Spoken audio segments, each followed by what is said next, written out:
तो hello students, कैसे हैं आप सभी लोग।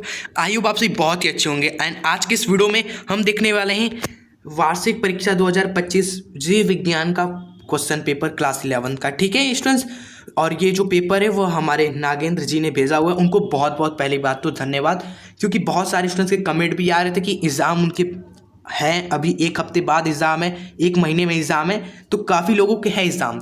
तो उनके लिए हम ये रिसेंट में जो पेपर आया हुआ है वो पेपर आपके सामने हम दिखाने वाले हैं। बहुत सारे सवालों का समझ सकते हो, पेपर पूरा सॉल्व कराने वाले आप इस वीडियो में। ठीक है, लास्ट तक जरूर बने रहिएगा। इस पेपर का PDF भी आपको डिस्क्रिप्शन बॉक्स में मिल जाएगा। ठीक है, चलिए देखते हैं क्या क्या सवाल पूछे गए हैं। वीडियो अगर पसंद आए तो आप इसको जरूर शेयर कर दें दोस्त मित्रों को भी जिनका एग्ज़ाम है, हेल्पफुल हो सकता है उनके लिए।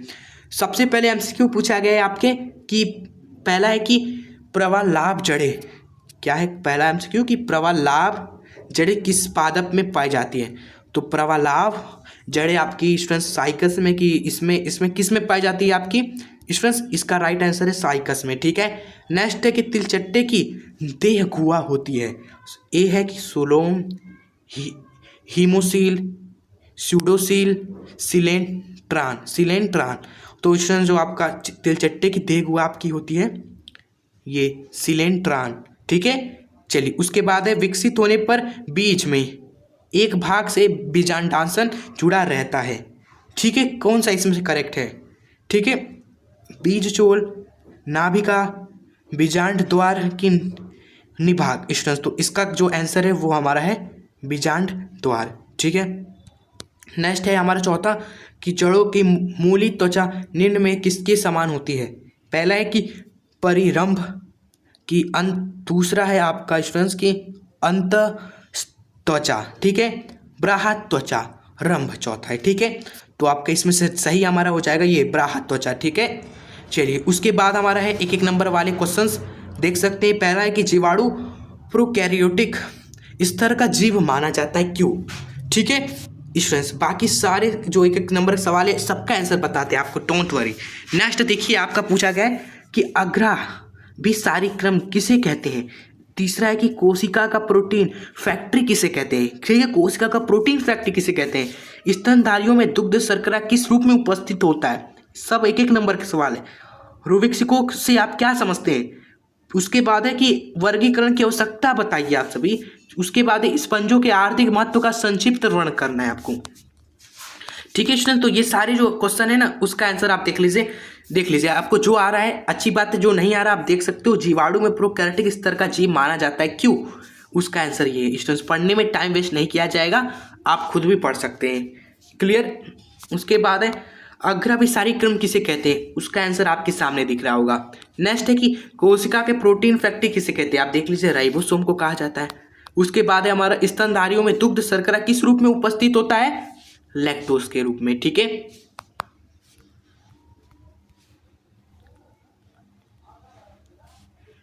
नेक्स्ट पूछा गया था कि रूबिस्को से आप क्या समझते हैं स्टूडेंट्स। ये आप लिख सकते हो रूबिस्को के बारे में। नेक्स्ट आपका पूछा गया था स्पंजों के आर्थिक महत्व का संक्षिप्त टिप्पणी लिखिए। तो देखिए आप 3 पॉइंट्स हमने लिखा है, क्योंकि 1 नंबर का है, ज़्यादा नहीं आपको लिखना है। ठीक है, चलिए उसके बाद है वर्गीकरण की आवश्यकता पूछी थी। तो ये सब बहुत ही आसान क्वेश्चन है स्टूडेंट्स, आप देख लीजिए 4 आवश्यकताएं हमने लिखी है वर्गीकरण की।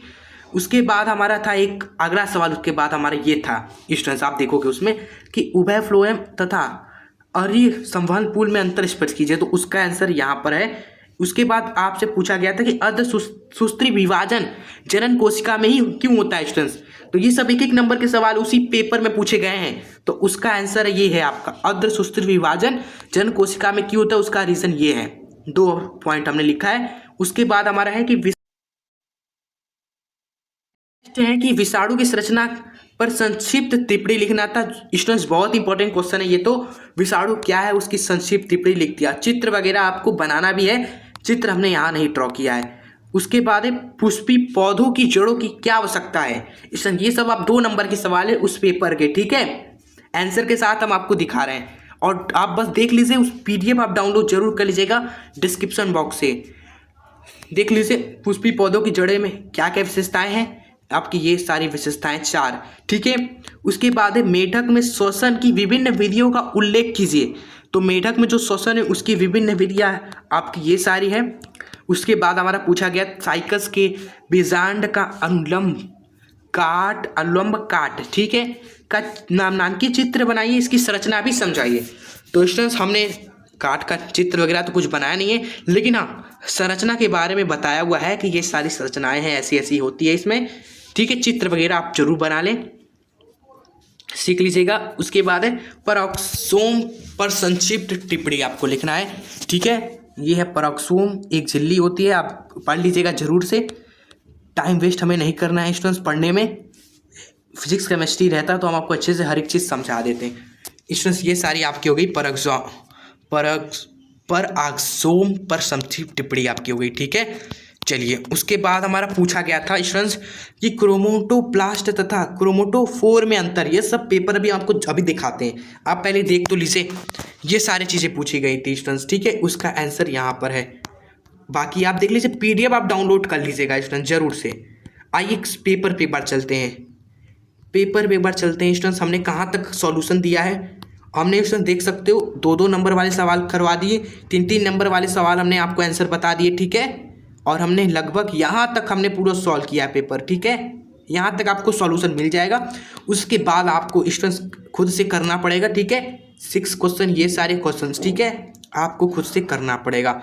और ये सारे आपके इम्पोर्टेंट हैं एग्ज़ाम के लिए, क्लियर। चलिए उसके बाद एग्जाम्स वगैरह पूछे गए, ये सब इंपॉर्टेंट सवाल है।